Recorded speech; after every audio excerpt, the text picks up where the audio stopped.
pressure looks good. Doubling up. Roger, roll, Atlantic.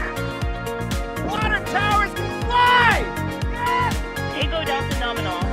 Flighting down feed off. Bring in, let's feed off. Off. Yikes. You bet. Concur. We don't need any more of these.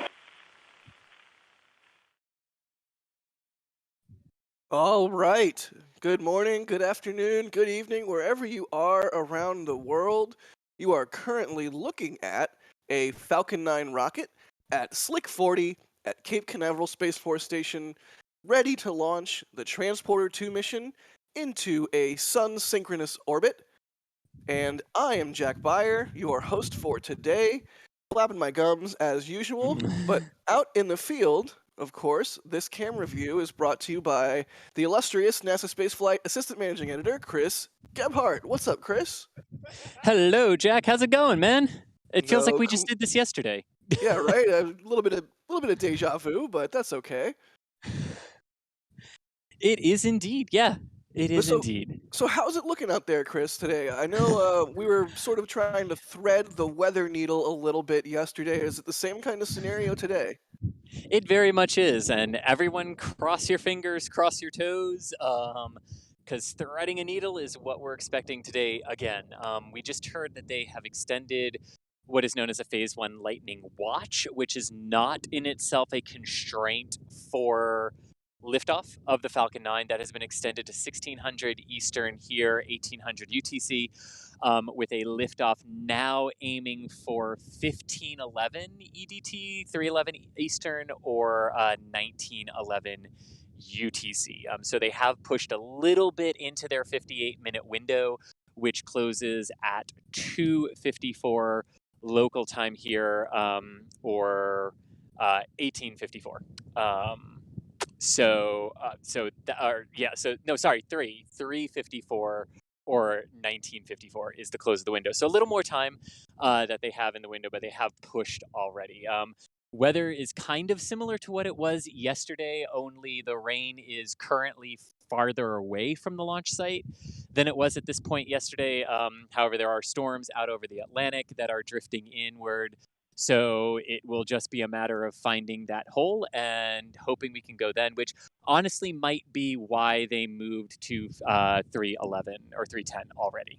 Yeah, that makes sense. And don't forget, though there was a scrub yesterday and the weather was similar, the scrub was not due to the weather. It was due to a wayward helicopter, right? A range incursion. A range incursion, yes. So a helicopter fouled our range yesterday.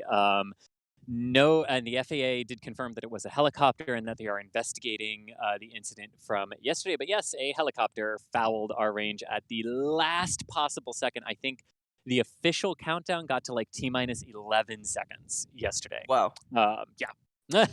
Well, the best laid plans of rockets and Musk. That was funnier in my head. Just a quick note, in case... I laughed. Well, thank you. You're very charitable. Quick note, in case I sound awful to you, I'm recovering from a cold, so I apologize if I sound especially odd today. But still battling that. I've got some cough drops. I've got some tea. We'll be fine. Cool. So, like we normally do, let's do a little bit of Q&A here. If you have any questions about today's launch, we are happy to answer them. Just at NASA Spaceflight in chat, and we will see your questions pop up in some nifty software that might... Oh, how could I forget? We're also joined today by Michael in the background, pushing the buttons and pulling the levers there for the broadcast. So thank you for what you do, Michael. No problem. I'm a jerk and almost left you out of the intro there. But again, if you have any questions, at NASA Spaceflight, and we will be able to see those questions pop up in our software, and we will answer them, because that's what we're here to do. Talk to you about this cool mission. Stupid polar corridor, but whatever. Oh, yes. Don't worry. We are sending you Starlink launches, though. Thank you. I will never not complain about the polar corridor. You'll just have to begrudgingly accept that. Yes. But here we go.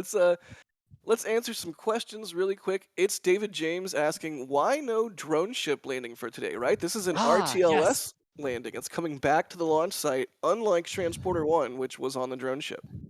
It is, and I'm so glad this is our first question up, because we got a very similar question yesterday that involved some like late breaking statement from SpaceX that we kind of needed a little clarification on. So I'm really glad we got this first question.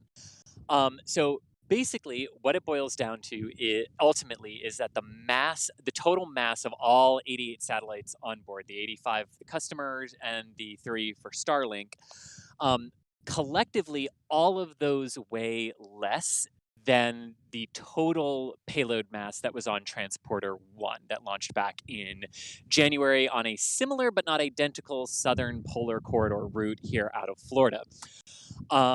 Now, the trajectory this Falcon 9 is taking is a little different. It hugs the coastline a little bit more than the previous one, so that helps because the dogleg maneuver and the performance hit to the second stage is a little less. So that means the booster has to do a bit less to get the second stage where to the velocity target it needs to be at for separation to successfully perform the rest of the mission, including that dogleg maneuver, which is a performance hit to the rocket.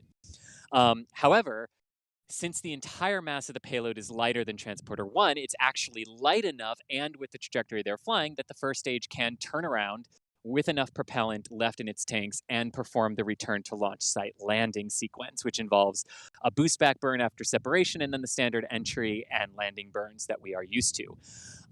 Now, kind of confusingly though, even though the total amount of mass on this rocket is less than Transporter 1, the total amount of payload mass that was paid for by customers is more than the total mass of paying customers on the previous one. And that's where it kind of got a little bit tricky yesterday, but basically what it boils down to is there's more mass from the paying customer side, but less total mass overall than the previous one. So Right, that's why it because hit RTLS. that's Yeah. because they pack on some Starlink satellites in addition to the customer payloads, right? And so on this one, basically, Exactly. there's less Starlink satellites and more customer payload. Exactly. And that can actually be for a couple of different reasons. It could be that 3 Starlinks is literally all that would fit in there from a volume perspective because these satellites have different configurations, different sizes, different volumes than the ones that launched on Transporter 1. So there might literally have been only enough room in the payload fairing to put 3 Starlinks, and then the mass was still enough that you could come back and land, or they already knew they really wanted an RTLS return to launch site landing for this booster because we're down to just one drone ship right now here on the East Coast until a shortfall of gravitas joins us. So it might have been that 3 was the mass limit. It might have been that 3 was the volume limit of what would fit in the payload fairing. That we're not quite certain of, though.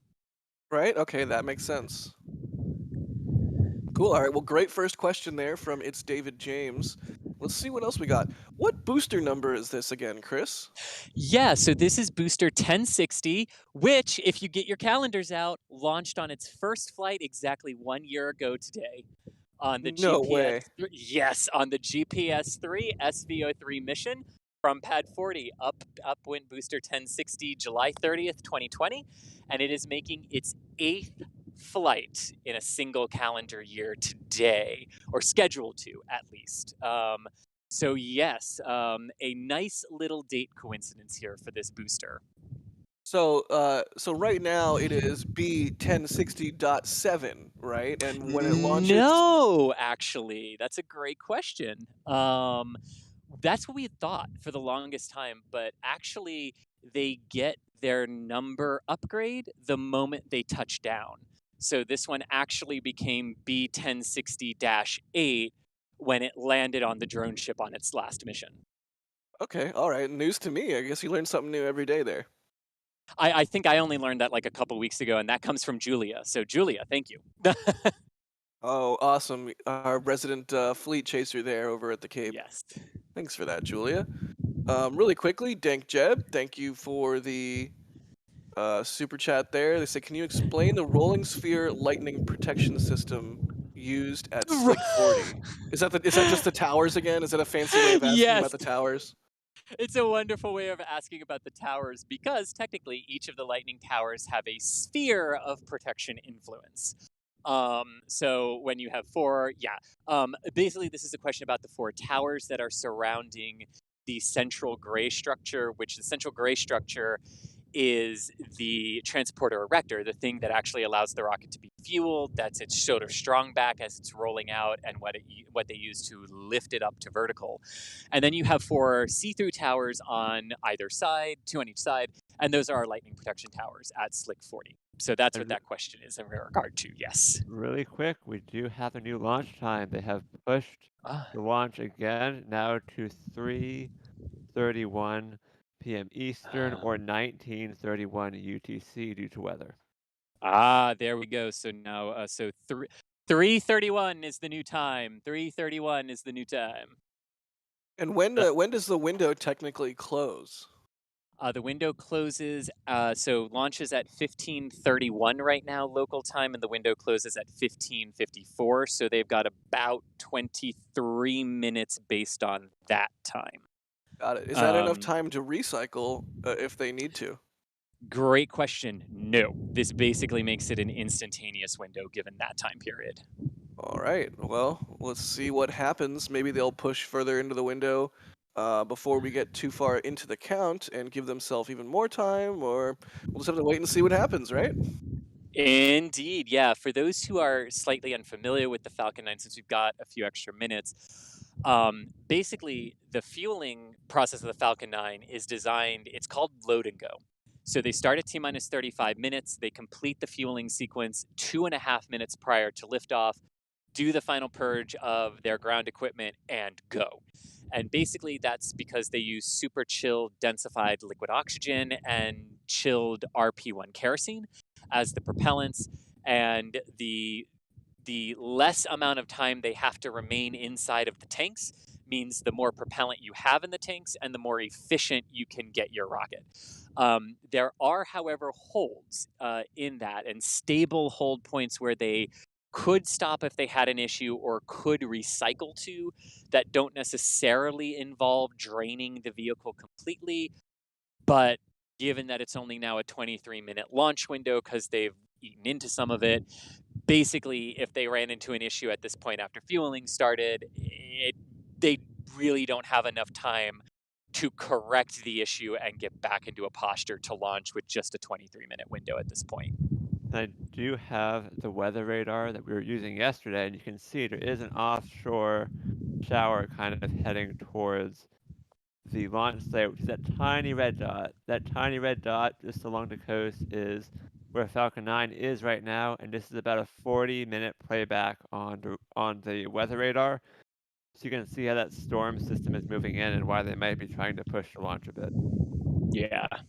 Yeah, just eyeballing it. It looks like maybe another 40 minutes or 30 minutes or so, and it would be on top of the launch site. Because one of the things that rockets can do, right, and all rockets, as long as they have launch windows and it doesn't have to be an instantaneous, like, to the station, we've only got 1 second, type mission, all rockets can sort of do this. They can get into points where they can hold where they are in the sequence to sort of wait for wait to be able to thread the needle between weather if they need to. On other rockets that fuel hours ahead of time, that's normally their final hold, like for the Atlas V, that's the hold at T-minus 4 minutes. And SpaceX just holds prior to 35 minutes because that's when their big automated sequence for fueling starts. So same different principle, just different timings for different companies on that. Wait and see what the weather does.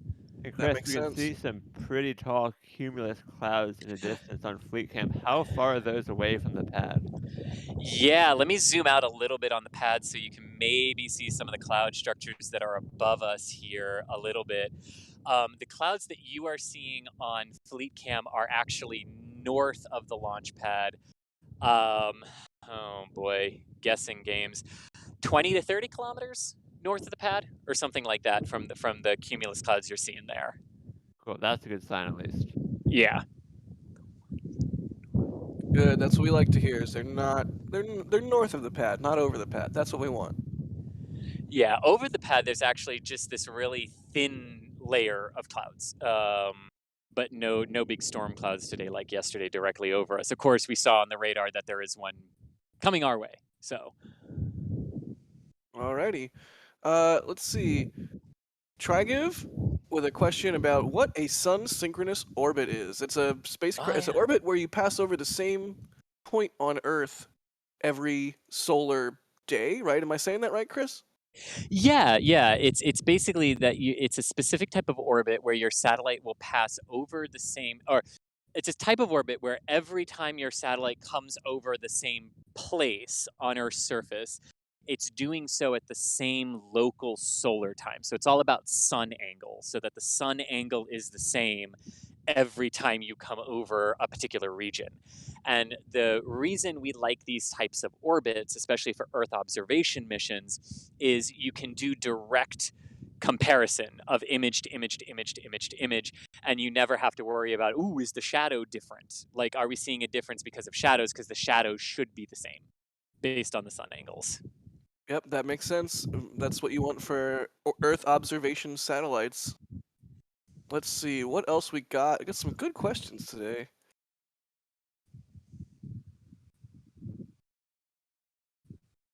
Jacob asking what prevented the launch yesterday. Again, that was a range violation. A helicopter fouled the range. Let's see. Musical Wolves, thanks for the super chat. They're asking, would a mini drone cause a range violation? I mean, I think yes. I don't know. I don't know if they would be able to see it on radar or something, right? What do you think there, Chris? I think they. Oh, that's a good question. I don't know how powerful the military radars are in terms of being able to discern something that small. I do know that it is outright illegal to fly a drone anywhere without like the permission of Kennedy or Cape officials. It is illegal to fly drones on the base here.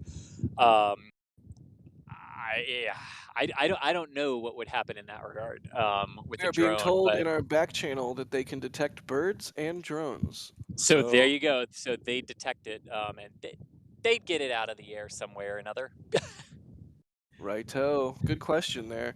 Rough Riders, thank you for the super chat. They're asking, how big of a fine are we talking for such a range violation? Also, how expensive is a recycle? So let's start with the first question. Do we Yeah. know what kind of penalties there are for violating the range like that? Um, yeah. So there is a range for the penalty. It can depend on how egregious the violation is. Like if it's a violation and the tower calls you and you're like, oh, sorry, like I just didn't realize where I was, and you get out right away. You probably get a stern talking to. You might get a fine. You probably have to go through a lot of classes to not lose your pilot's license. If you violate the range outright and you're not responding to air traffic control, you will likely lose your pilot's license. You would face some pretty steep fines from the FAA. I do believe that companies, if they chose to, could send that person a bill. They don't. But I do believe there are ways that if they could seek to get it back, get the money back if they wanted to. The cost of the recycle largely will come down to the amount of propellant that you lose, which means the amount of propellant that you pump into the tanks that then boils off throughout the fueling process before you can detank and get them back into the storage spheres. So you would lose that. You could also argue that everyone's salaries for the day are included into that because people have to now come back and do the same exact thing over and over and over again. The one potentially good thing on this one that maybe saved them a little bit of money otherwise is you now don't have to leave the drone ship out with all of its associated crew for an extra day because there is no drone ship for this mission. However, you do have now the added cost of Haas. Oh God, what's the name of it? What's Haas Briarwood? Yes, good. Haas Briarwood, the fairing recovery vessel, now has to stay out another day. So that's a bunch of salaries and payments for ships and things in that regard. So it's not cheap for a range violation scrub. Yeah. Makes sense. And I would put it this way. That pilot of that helicopter is not having a good week. Let's put it that way. nor a good month, I would say. Yeah, I mean, he might not have his pilot's license. He or she might not have their pilot's license anymore, or it might have been suspended after yesterday because a range violation that fouls it so bad that you can't that it's like you're done for the day is impressive. Yeah. Because an interesting thing. Sorry, I just wanted to say this one thing. An Please. Interesting thing we did learn a couple of years ago in one of our tours with Cape officials here. is that usually every single launch there is some kind of range violation, either from an aircraft or a boat. But most of the time, you're able to technically launch with a range violation, depending on where the aircraft or the boat is in the exclusion zone and if authorities are in proper contact with the captain or the pilot and the plane or the boat is moving out of the area. Sometimes you can launch with a foul range. So the fact that yesterday was a heck no, we got to stop, means it wasn't one of those little oops, but we can still keep going. You know.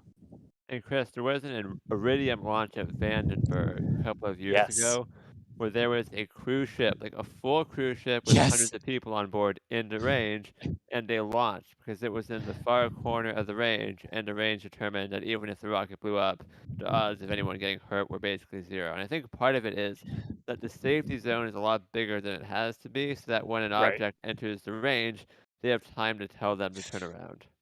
Exactly. That's definitely part of it. The other thing which will be interesting to see if the FAA does examine the size of the airspace closure notices, because the size of our airspace closure notices are actually kind of sized to the manual flight termination system on a rocket, which can take 10, 20, 30 seconds for people to physically insert two keys to send detonation commands to like the Atlas V, the Delta IV, or the SLS rocket. But with the Falcon 9, with automated flight termination system, where as soon as it violates its prescribed trajectory box, it can blow itself up. Like, automated flight termination might be something that you could make an argument for reducing the size of keep out zones, but exactly what you just said, Michael, sometimes they're overly large so that you can get a range violation but still launch. That makes sense. And sort of in a similar vein, Samuel Flint asking, what about a range violation if you don't have a pilot's license to lose? I mean, at least if you're talking like a drone or something, the FAA can remove your ability to fly a drone illegally for the rest Oh, of your yeah. life. That is a thing the FAA can and will do. If it's not a drone and not a pilot's license, maybe a boat. I don't know. Can they take your boat license? Is that a thing? Oh, yeah, they can take boating licenses away from people. Yeah, if it's an egregious violation, yeah. Wow. All right. Well, good. Good to know. Don't go violating ranges, people. Let's see. Here's another question from Alex Duvall. If lightning strikes the towers, do they have to scrub? Great question. Not necessarily. And this is a fascinating question that comes down to the rocket. So it would depend on what the payload is on board. If your Lightning towers got struck and you had a big classified national security payload on board, the US government might want to take an extra 24 or 48 hours just to be absolutely safe and make sure everything's still working on their satellite. Even though the lightning protection towers are totally designed to protect everything, and we've, to my knowledge, never had a major issue with like a lightning strike hitting a lightning tower when a rocket was on the pad, that like resulted in a multi-week delay. I don't think we've ever had that, at least off the top of my head. What we have had are those good sense, common sense, let's just stop and make absolutely sure, because you don't want to just assume the payload is fine, launch, get to orbit, and go, ah, crap, something got fried, because now your satellite's dead and you can't get it back. Yep. We don't have the space shuttle anymore. We cannot Right. service satellites Right. in that same way. Not bitter at all about that. But yeah, but it would depend. If it's an internal mission to SpaceX and like a Starlink mission and the towers got hit, they might do some really quick preliminary checks, but say, yep, let's just go. Like, the rocket's fine. If a few of the Starlinks aren't working, it's not the end of the world. Right. Those are missions where they can kind of burn some of them if they need to. But yeah, it would, and like, especially if it's like an Atlas or a Falcon with a crew, and it's like a few hours or like less than a day before a crew launch, NASA would probably insist on, let's just take a moment and make sure. Yeah, that makes sense. You don't want to chuck your multiple hundreds of millions of dollars, potentially more, satellite into orbit without making sure 100% that everything is hunky dory, right? Yeah, exactly. The last time I remember it happening where we were close to launch and a tower got hit was STS-127 and Endeavour. Back in July of 2009, the tower got hit less than a day before the scheduled liftoff, and they just took an extra day just to check out everything and make sure, and they just slipped a day for it. And Makes sense. that was the most complex vehicle we've ever built. So yeah, it doesn't take long to clear them after a lightning strike. I gotta say, I'm quite pleased that I got to bring up the space shuttle first on this stream. Yeah. Normally it's not me, but you know, gotta love that vehicle. I still wish they would have done orbit once around, but anyways, I digress. Um, Ah, gosh, yes. Mission 3A and 3B, those were incredible. let's see. Yeah, look them up if you don't know. Let's see. Terry Heaton, thank you for the $5. They say, great job editing Mary's video yesterday, Jack. What is it like to have Mary's video again to work with? Well, funny you ask that. It's amazing. It's super nice that Mary is back in town, and the shots that she gets are positively amazing. So that was a treat for sure. Brady did a great job. Tyler did a great job. I hope I did a decent enough You job. did too, yes. But accept no substitutes. There's only one Mary, so that was definitely a treat. Thank you for the support there. Ticonderoga, thank you for the support. They're asking if there will be a starbase or launch complex on every continent in the future when Starship is the way up. Yeah, I mean, if God, point to I hope point, so. yeah, right. If point to point is a thing, there's at least got to be star ports, and maybe not a star base, but a star port, just like there's airports. Does that make sense? It does. I mean, spaceports. Yeah. I mean, I don't know. I've kind of started to refer to like the Cape and Browns. Like sort of started to referring to our launch sites as spaceports, Yeah, all around the why world not? too, not just the ones in the U.S. Like, yeah. Gotta love Mojave Air and Spaceport, where Cosmic Girl and Launcher One took off from this morning.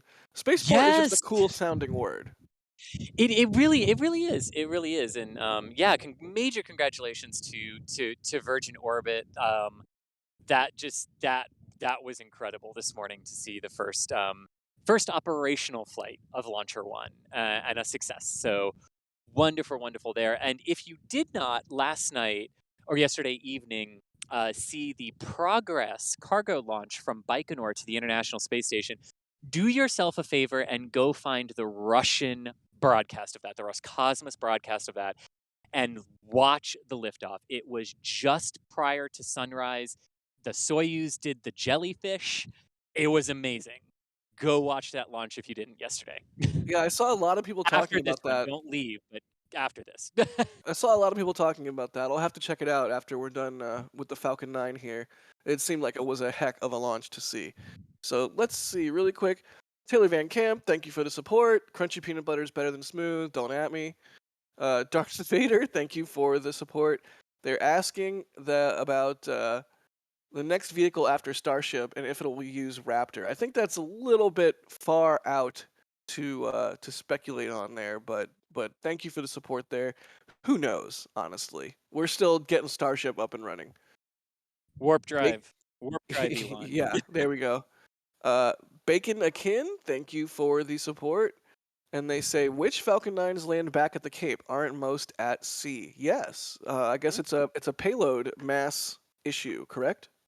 Yep, that is it. There aren't a lot of missions now that we have transitioned. Now that SpaceX has transitioned the cargo missions to the space station to the Dragon 2 capsule, the same version of the capsule used for the crew missions. Just because of how massive that capsule is, that really reduced the number of return to launch site landings that we had for the Falcon 9. So it is a bit unusual. The last return to launch site landing was in December of 2020 after a National Reconnaissance Office launch from 39A. That booster did return to launch site land here at Cape Canaveral, but that was 6 months ago. Yeah. Yeah, that makes sense. Let's see. Charles Taylor, thank you for the new membership. If you guys want to support what we do, the super chats are awesome. The memberships are even awesomer. That's a word, right? Awesomer. For real Yes. though, thank you so much to all of our members. And Charles, thank you for becoming a new member today. Don't forget, As a member, you get chat emoji. I'm going to throw an Elon in the chat here. You get preview videos on the YouTube channel there before the daily videos go live, and you get Discord access at Capcom level and above. So thank you so much for the support there to all of our members.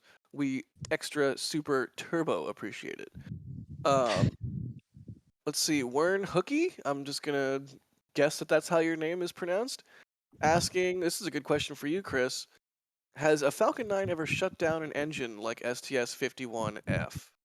Yes, we have had that. One of the early CRS flights to the station, blanking on which one it was. It was back before the original Falcon 9. So not the stretched Falcon 9 that we see now that does the landings, but the smaller one. Lost an engine during first stage ascent. Dragon still made it to orbit safely. The secondary payloads were the only things that weren't able to be deployed into their necessary or correct orbit. The Falcon 9s today could lift off with 2 engines failing at the moment of liftoff and still complete the primary mission, although you'd probably have to sacrifice getting the booster back. But they can sort of account for engine failures during liftoff. And in fact, one of the Starlink missions last year, I can't remember if it was the February or March one. It was one of the ones where we lost the booster during the landing attempt, or during the landing rather, not the attempt, but during the landing. But it lost. I believe it lost an engine or 2 during the ascent as well, and the first stage just burned longer to leave the second stage with at the right velocity target to continue taking the Starlink payloads to a successful orbit. Makes sense. Let's see what else we've got here. Good questions from everybody today. We got some good stuff. So we were talking about the sun synchronous orbit earlier, right, Chris? And Yes. Joey Cunningham is asking, is a sun synchronous orbit the same as a geosynchronous orbit, but on a different orbital plane? Is that how that works?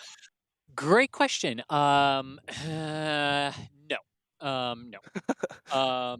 Although I see why you would think that, because geostation, and it's totally, and I really do understand where that question comes from, because I see why you would think that, because geostationary satellites stay over the same point on Earth's surface. So in that regard, aren't they kind of synced with the sun? No, they stay over the same exact point on the surface. So if it's daylight and the geosynchronous satellite is above you, it's looking down at you in daylight. But if it's night on the ground, the satellite's still above you. Whereas in a sun-synchronous orbit, if I'm here at Cape Canaveral and one of these satellites after they launch passes back over Cape Canaveral for the first time at like 7:31 p.m. Eastern Daylight Time, whatever that corresponding sun angle is the same exact point it will pass over the surface. So it will always pass over me at the same during daylight. At the So same sun angle. it might pass over you at 7:29, or slightly different times, but it's not Yes. necessarily about the time that it passes over it, more than the angle of the sun at the moment that it passes over. You are exactly right, because one thing sun synchronous orbits do is they account for the changing lighting levels as Earth is orbiting the sun, right, in our axial tilt.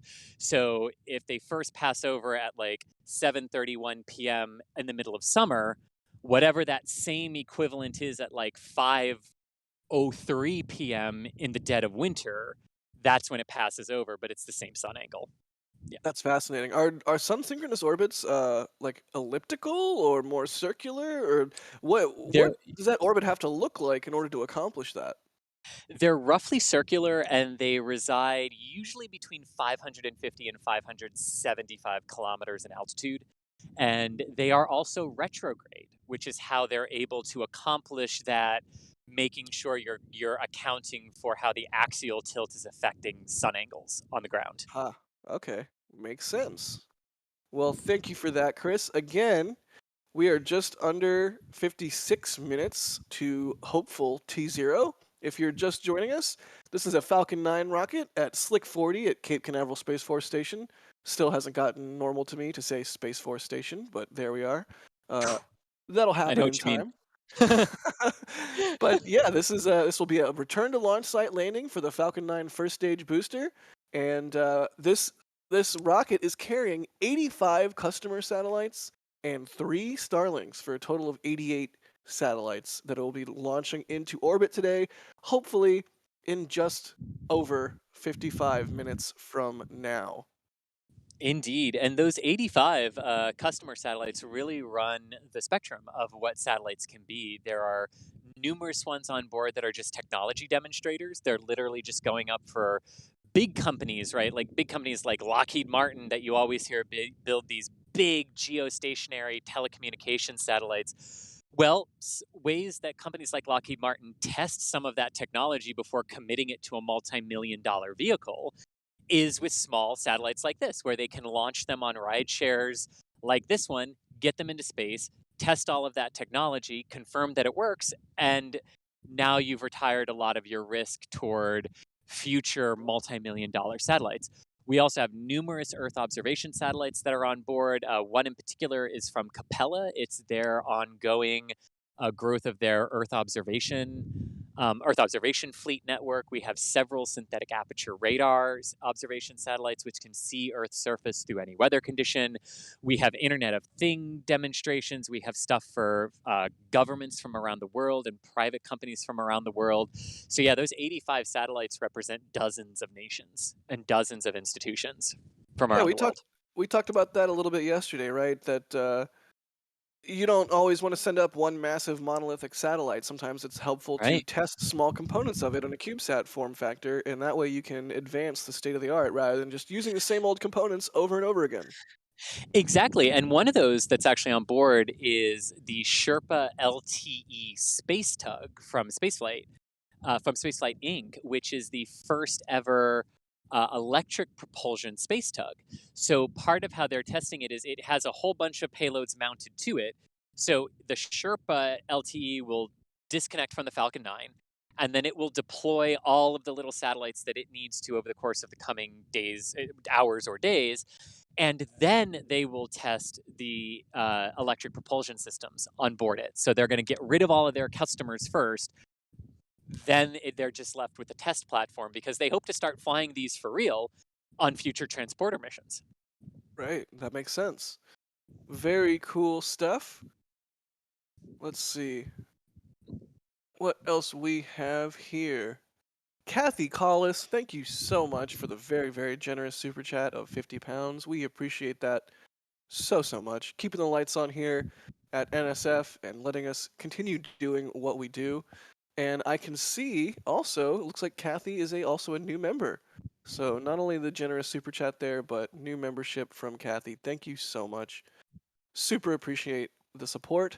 And also Sean Nickerson with a new membership. Very cool. Super appreciative to everybody for helping us do what we do here. Oh my god, I have to sneeze. Somebody talk for like 3 seconds, please.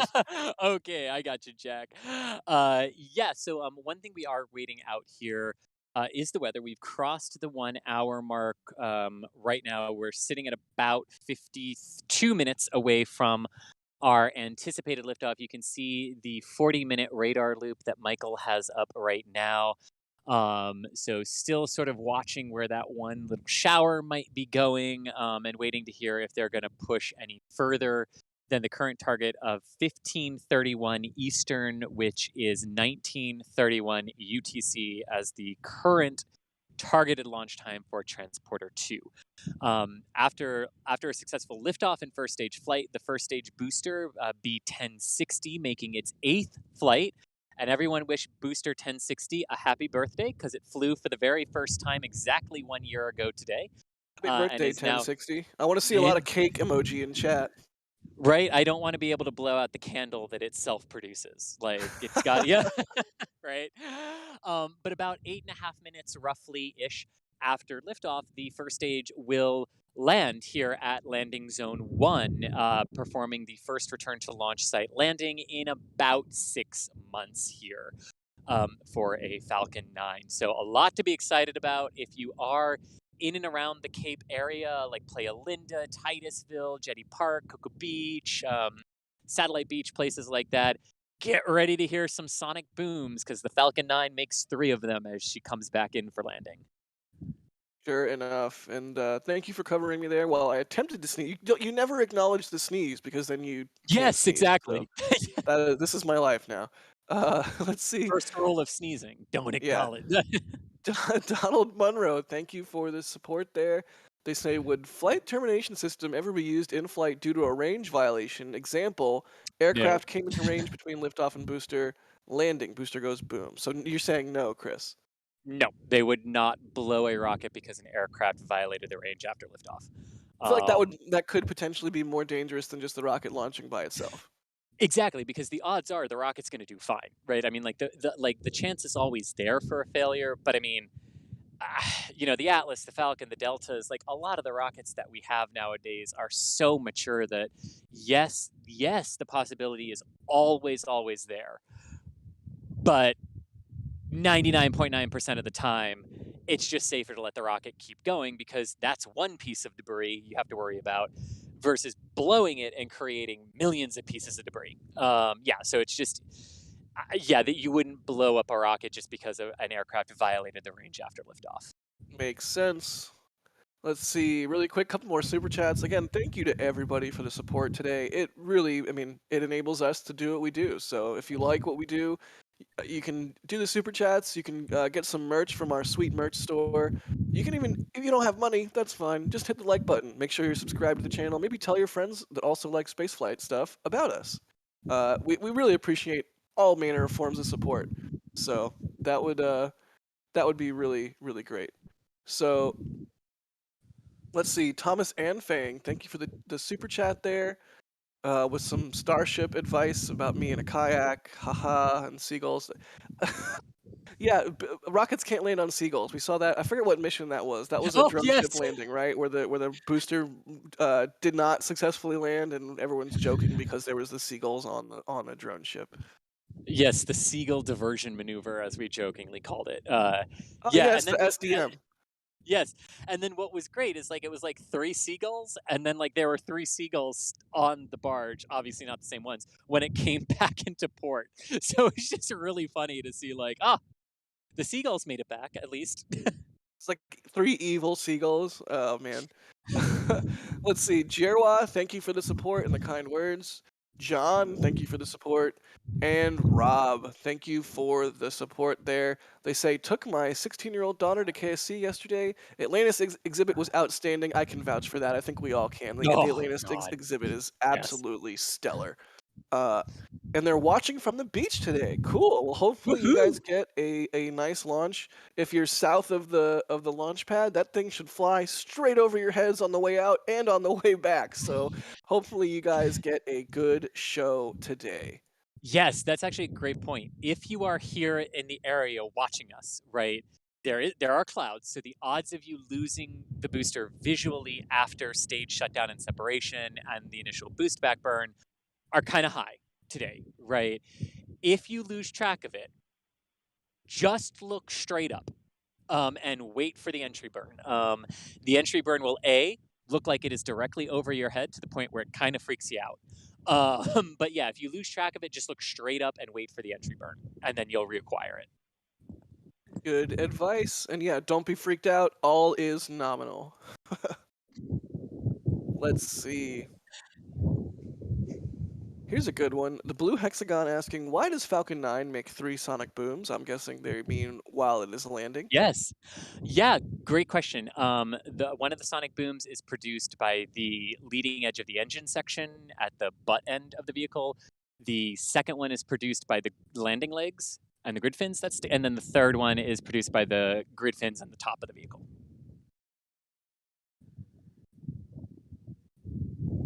Very cool.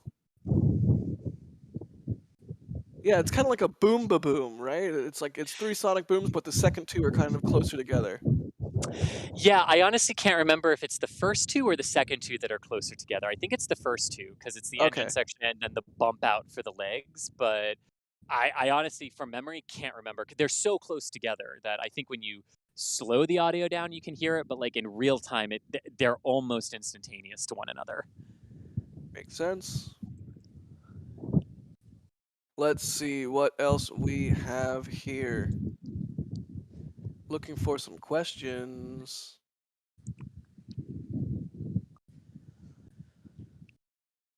How's the weather right now, Chris? Weather right now is gorgeous. There's actually a almost clear blue sky directly above me. Like I got launch now. Well, we are 45 minutes away from launch, so hopefully such beautiful conditions hold, I and hoping, yes. we I get a hoping. launch today. Weird way of saying that, but okay. Hey, I would have just skipped right past it. I didn't even notice. Let's see.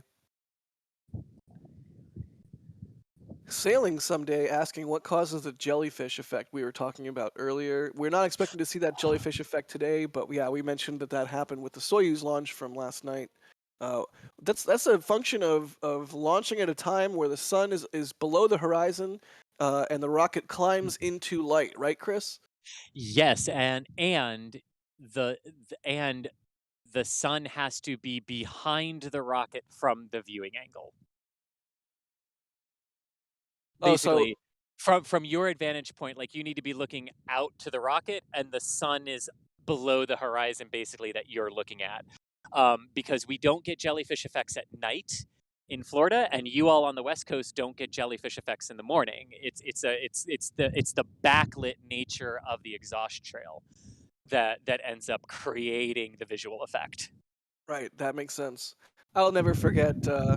What was it? I think it was in 2019 or 2018. We had an Iridium launch that did the jellyfish, and Yes. I was working in downtown LA at the time, in a skyscraper type building, and a couple of my coworkers and I we went up to the roof, which had a nice fancy bar, and we're all just editors and producers and stuff, and we're just wearing scrubby clothes because we're in the office all day. We're at a fancy bar, everyone's wearing nice clothes and everything, and there's just three guys pointing up at the sky and talking, and multiple people came up to us and said, "What are you doing?" And we're just like, "Shush, shush, shush, just look over there. In the next 5 minutes, something cool." I felt like a prophet. I really, because when that thing started lighting up the sky, you could just hear everybody start to gasp. But it's really Yeah. fun when that effect happens. And what I love is like no one in LA had really seen that before, and it freaked. I mean, rightfully, like I think it kind of freaked a lot of people out. Yeah, As it like, caused a couple what is accidents on that? the Yeah. highway. Yeah, there was some people that were genuinely freaked out, and we got another one really soon after. I think was with a Salcom launch, and that one was equally beautiful. But there you go. Jack, we Let's. need to get a stream of you with the jellyfish launch, streaming the jellyfish over downtown LA. That would be Yeah. amazing. Sign me up. Hopefully, when Starlink starts blasting off out of Vandenberg, we get some interesting conditions here and there. That would make me very happy. There was one, the first jellyfish that I was aware of. I didn't actually get to see it because I have bad luck, but there was an ICBM test over LA, and Oh. you could see the multiple independent reentry vehicle spinning around and spitting off different warheads, I assume, decoy or dummy warheads. Um, that was in like I think 2017 or 2016, and I was on set and I was working inside, and everyone comes in from outside, all freaked out about the UFO they just saw. Oh man, the jellyfish effect, it does not ever cease to wow. But I digress. We're No. not expecting to see that today on this launch when we are 42 minutes away from a hopeful T0 of a Falcon 9 from Slick 40, Cape Canaveral Space Force Station. Let's see. Mike Smith, thank you for the support. They're asking if they will activate FTS if there's seagulls on today's landing pads. Save the seagulls. Funny. No, they won't. They'll just roast seagulls, but hopefully that doesn't happen. I'm sure the seagulls will get out of the way once they hear rocket sounds and sonic booms. I would hope. Let's see what else we got. G Forums, thank you for the support. They explain or they ask, can you explain why ISS missions slip with a delay, but launches of this type maintain the same launch window regardless of delays? Is that a Yes. thing that has to do with the I'm gonna mispronounce it, sidereal day? Is that a thing? The side reel, yes. Part of it, yes. So yes, so this basically has to do with the fact that okay. So the first part of the answer is it has to do with the sidereal rotation of Earth versus so basically, right, the amount of time it takes for Earth to return to the same position based on like the star formations and everything, right, is 24 hours. But the actual rotation of the planet is a few seconds less than a true 24 hours. And basically, what this ends up causing, because of Earth's rotation and the station's orbit, and side wheel rotation and everything. It basically creates something that's called orbital precession. So the orbit of the International Space Station basically precesses in a ground track 22 to 25 minutes earlier each day because of all of this, right? And that's why you see missions to the International Space Station go from like 7 p.m. on the dot to suddenly 6:37, right? And then 6:22 and things like that. So it's all, it has to do with that versus missions like this where you have a launch window because basically the satellite's customers are saying, yeah, like this is the sort of generic sun synchronous orbit we want to come overhead of areas at this specific time. But to get into a sun sync orbit, you can kind of drift satellites afterward. You can kind of do things where you have a window that you can launch into that's more or less the same time every single day. Now, if this same mission ended up delaying a month or two, it would not be the same window, right? The window would move based on the sun angle of the Earth, but that sun angle doesn't move as much day to day as the orbit of the International Space Station, which is what gets you, oh, it's the same exact window today versus if this were a flight to the station, it would have been 22 minutes earlier. And we wouldn't have gone anywhere because we would have been in weather violations. So yeah, that's sort of why windows move, but some others don't. That makes sense. Thank you for that, Chris. And we've got a question here, if I can find it again. Oh, goodness. I'm looking for it. I'm talking as I look for it. Here we go. Jill is asking, how much do the participants in a rideshare pay for the ride to orbit? It's $1 million for 200 kilograms, right, Chris? Something like that, yes. Yeah, it's not a lot for each customer, and a lot of the and a lot of the customers really don't breach 220 kilograms. So a lot of the customers on board are just paying their little portion and their little slot on the mission, whereas some of the bigger ones would increase. But it's incredibly cheap for the ride shares. Yeah. And we have an important update. SpaceX is go for propellant load for the 3:31 p.m. Eastern, Yes. 19:31 UTC launch time. All Excellent. right. Let's fuel this thing. Yeah. Let's launch some stuff into space. Why not? Indeed. So yeah, Indeed. good question there, Jill. About $1 million per 200 kilograms, which is like 400 something pounds. Yeah. So really quick before we take another question, Jack, I just wanted to go briefly over what's going to happen here in the next couple of minutes for any of you who are new, never seen a Falcon 9 launch before, or Please. never really, keyed into this particular time frame. So what Michael was just saying, the team has completed their go no go poll, which is all automated, so you didn't miss them actually saying go, no, go, go. They just click a button on their computer consoles, so they don't say anything. But that confirmed that all stations are ready to go. The range has given its permission to proceed into what's known as terminal count, which for the Falcon 9 begins at 35 minutes prior to liftoff. So at the T-minus 35-minute mark here in about 2 minutes, what we will have is the activation of the auto sequence. So at that point, everything's automated. And we will also have the commencement of fueling. And the way they do the fueling for the Falcon 9 is that densified liquid oxygen and chilled RP1 flow simultaneously into the first stage tanks. But they do the second stage differently. They load all of the RP1 kerosene first into the second stage, starting at T-minus 35 minutes. That wraps up at about the T-minus 22 minute mark.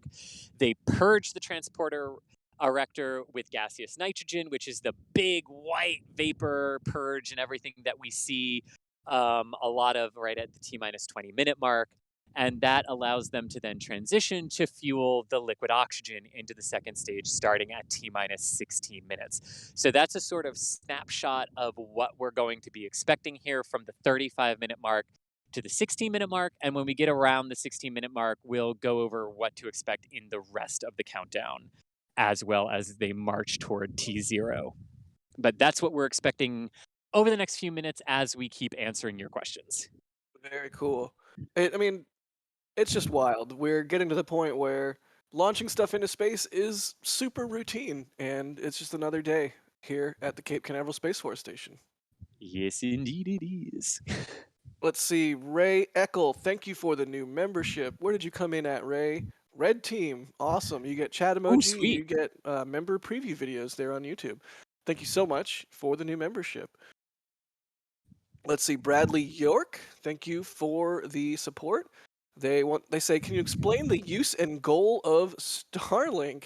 That is quite a broad topic. I mean, internet everywhere around the world, right? Would be the short answer, I think, is how I would put that. Would you have anything to add there, Yeah.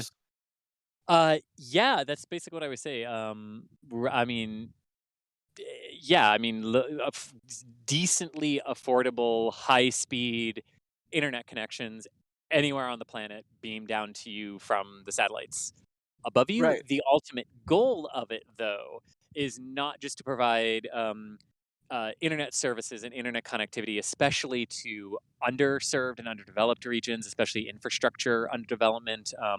A lot of places that just don't have, Ethernet landlines and all of the connectivity and technology that we take for granted on a daily basis. A lot of Yep. places don't have that. I mean, And even a lot of Starlink places in the United States just don't have don't that. have Even that. despite the Exactly. fact that we paid telecom companies with tax dollars to lay Yeah. cable and fiber, and they're just like, no, we're not going to do that. So Yeah. we have to And in we have fact, to do the satellite scheme here. yeah, and in fact, the U.S. government has this like rural high-speed internet program that Starlink is a part of, and a bunch of people are upset about that because they don't like the competition. But what can you do on that one? Like, compete Yep. or you don't survive. So yeah. But the ultimate sort of goal of it, internal to SpaceX, it's their funding for Starship and the Mars colonization efforts. Right. And it's the money printer. Hopefully, is the It's hope. it's hopefully the money printer, yeah.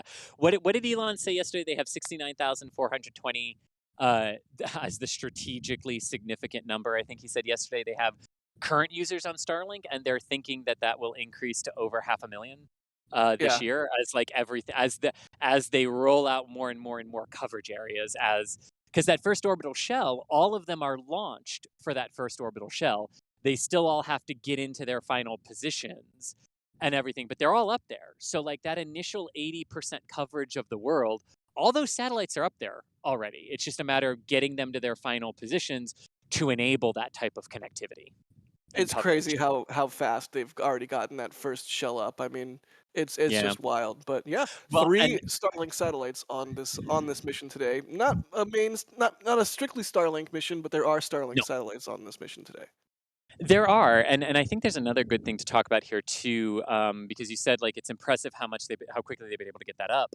Um, this today, if they launch today, this is the 20th Falcon 9 flight of the year in the first half. If they can replicate that in the back half, they will more or less hit the 40-ish mission target that they were planning back in January 1st.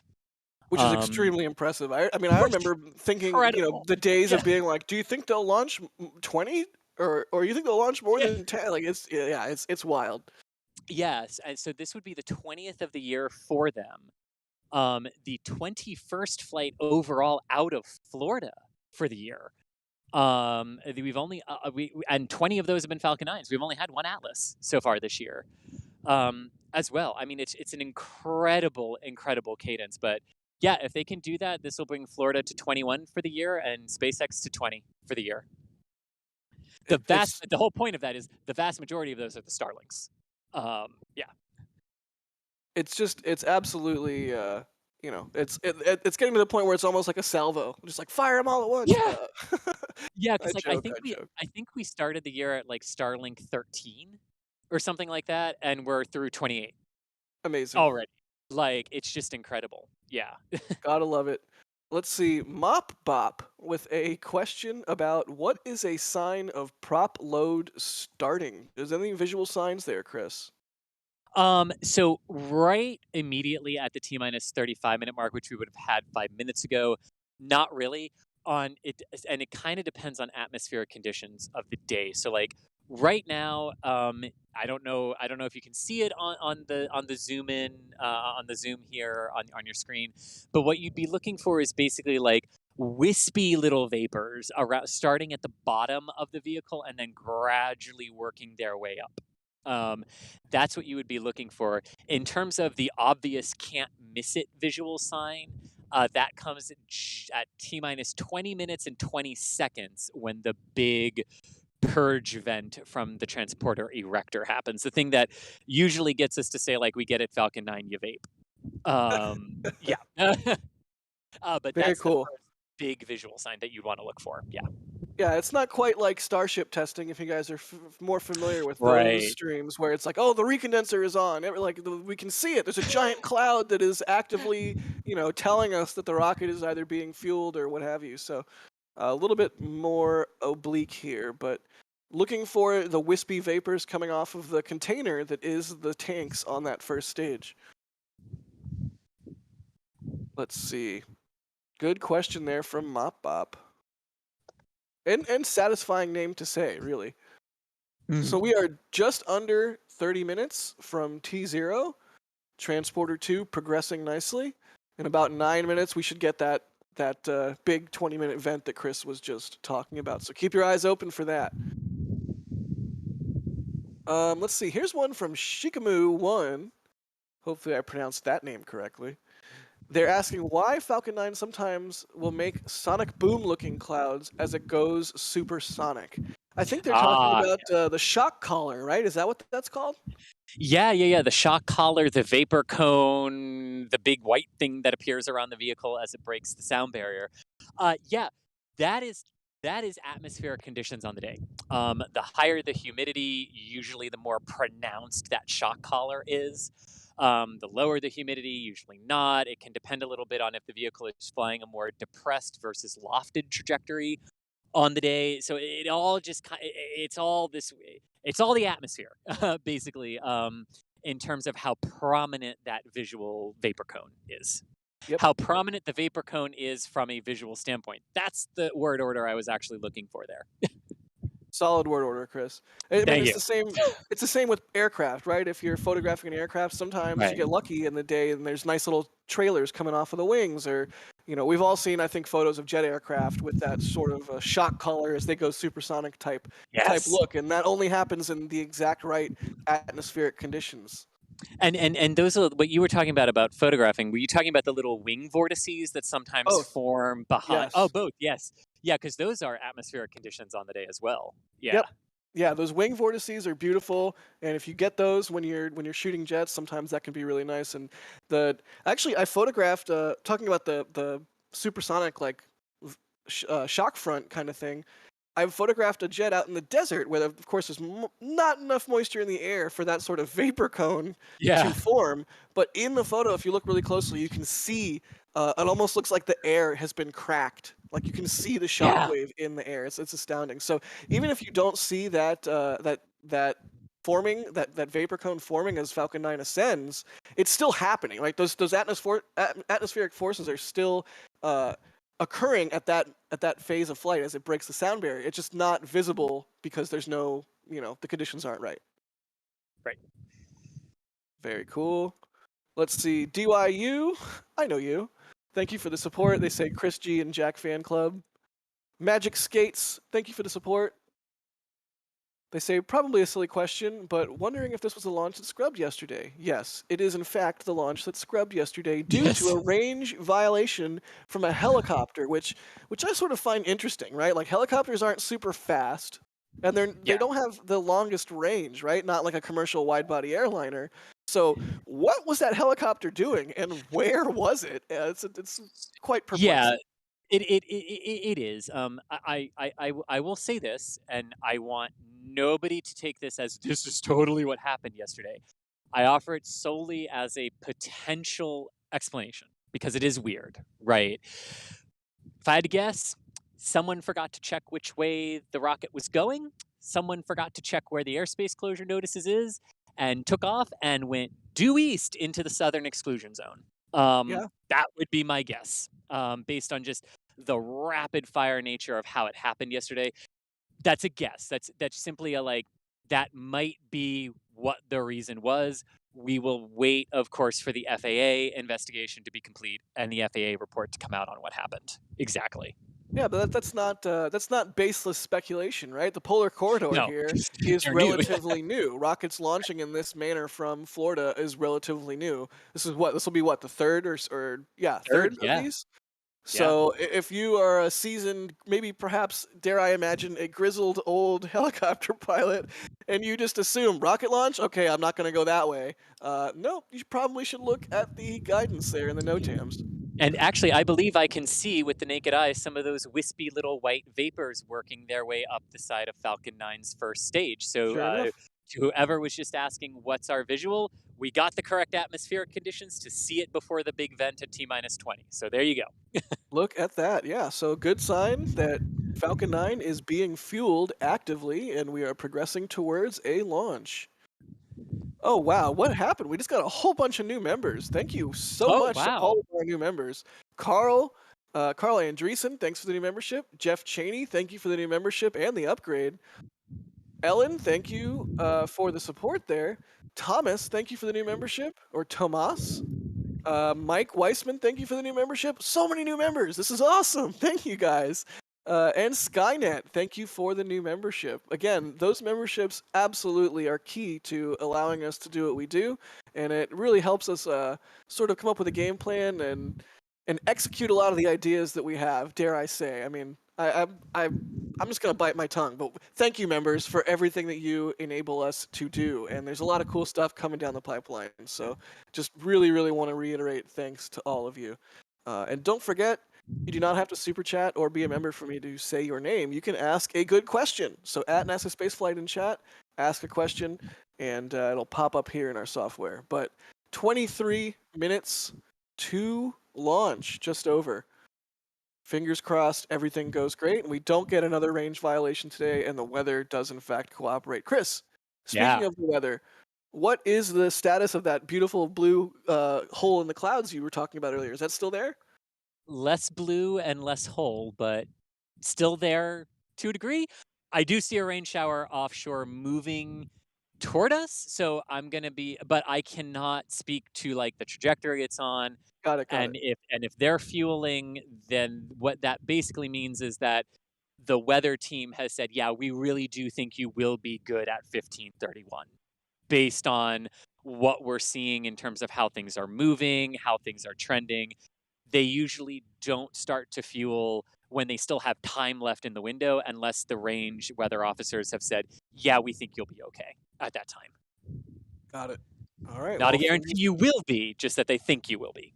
Yeah. It does look like there is that one shower that might come and hit Chris. We'll see. Hopefully, I can see the ITL causeway, so I hope not, but I've got the raincoat to throw over the gear before I hop in the car, if needed. Hey, it works. It works. Let's see. Here's a kind of a silly, well, not silly, I mean, it's a good question. Crory asking, any chance that debris will land on cows in Cuba as happened in the 1960s? There is that chance. The Falcon 9 does, when it goes down range, its ground track of where it would impact if the second stage engine just shut down. Not if the vehicle like blew up for some reason, but if the second stage engine just shuts down and it's just arcing downward. Now, probably what would happen in that regard, if it was aiming for Cuba, is they would trigger the AFTS on that so that it would safely deposit everything down into the ocean. The AFTS on the second stage does remain active until just before engine shutdown at orbit insertion. So they would have that option to blow it in the event of an anomaly, which is exactly what the AFTS is there for. So I don't believe that, because AFTS is mandated to fly the southern polar corridor route. So the Delta IV and the Atlas V can't do it, and Vulcan can't do it either, because they use manual flight termination systems. It has to be automated flight termination to fly the southern polar corridor route out of here per the Space Force about a year and a half ago, or Air Force, Space Force, whatever they were back then. So yeah, basically they put in place everything to prevent that from happening again.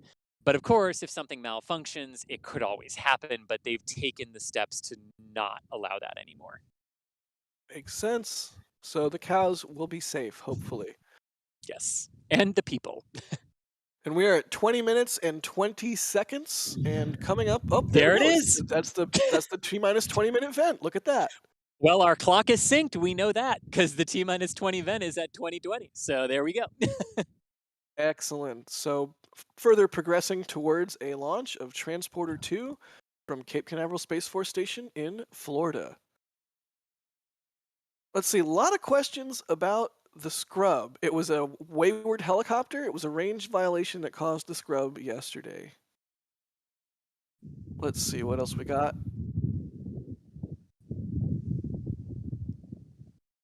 Here's a good question from Dougal, longtime stream enjoyer. I don't know what to call you. Longtime stream viewer, longtime supporter. What's up, Dougal?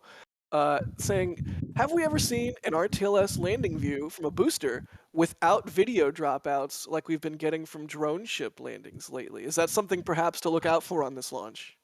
It might be. I'm going to answer this two ways. Off the top of my head, I do. Yes, I think we have. I think the Falcon Heavy side cores we have seen mostly uninterrupted down to the ground. I believe. I think we have, and at the very least, they did release like a really good video from when the Falcon booster did the Southern Polar launch and then returned to launch site landing here. Oh gosh, that was only 10 months ago that the first Polar launch out of here happened. And we're on the Time third. flies. Yeah. I do believe we have. Yes, I know we Okay. have on the Falcon Heavies. I don't have a memory of it on the single stick Falcons, but you got to remember, I'm here and not watching the broadcast, so I think they've got all the technology to do it. I just can't answer if they've actually shown it uninterrupted on a broadcast. Very cool. All right, well, good answer. Thank you. Let's see. Steve Austin saying they're there at Jetty Park, so please launch today. Well, good luck, Steve. And good luck, everybody. If you're out there watching our broadcast and happen to be, sort of dual fisting, watching the rocket with your eyes and our broadcast too, that's super nifty. And so thanks everybody that supports what we do and watches our streams.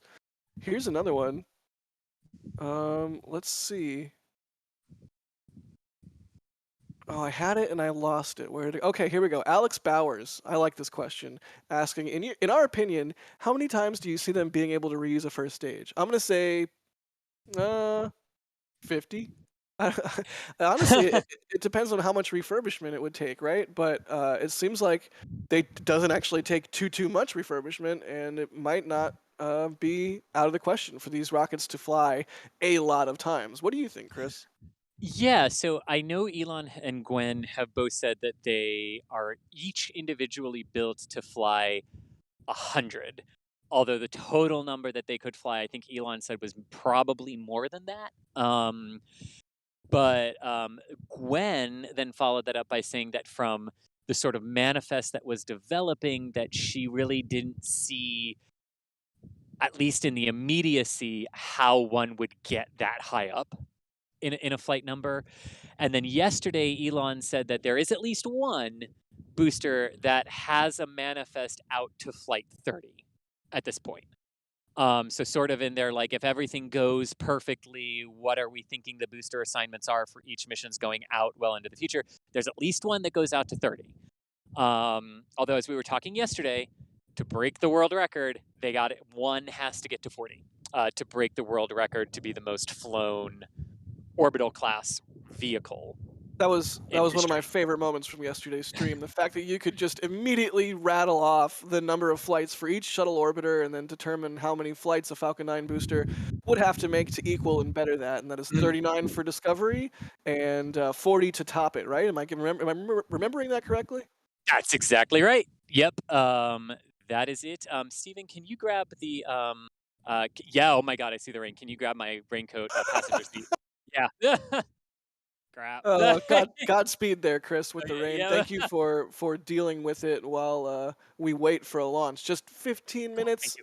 45 seconds away, hopefully. That should be Yeah. enough time for it to pass, right?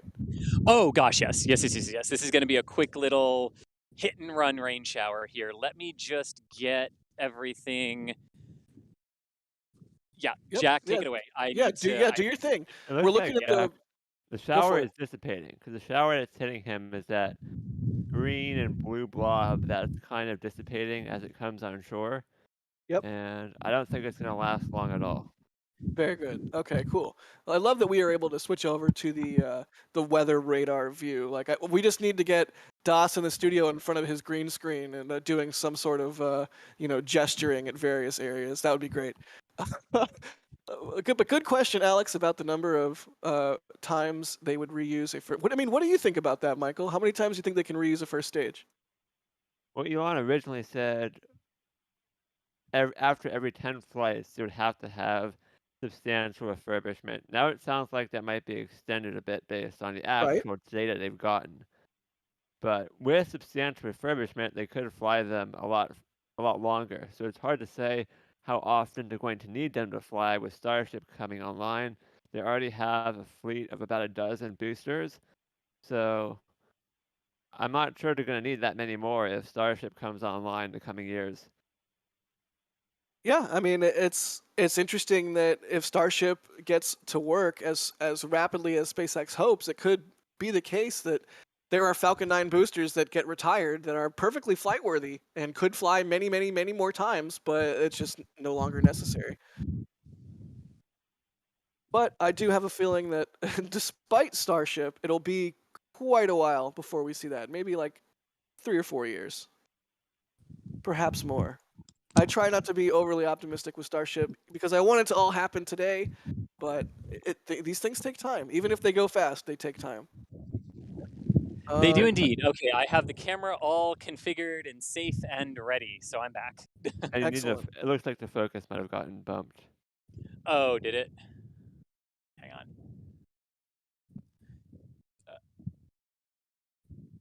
Here's a question. There we go. Can they fly Falcon Heavy on the polar corridor? Yes.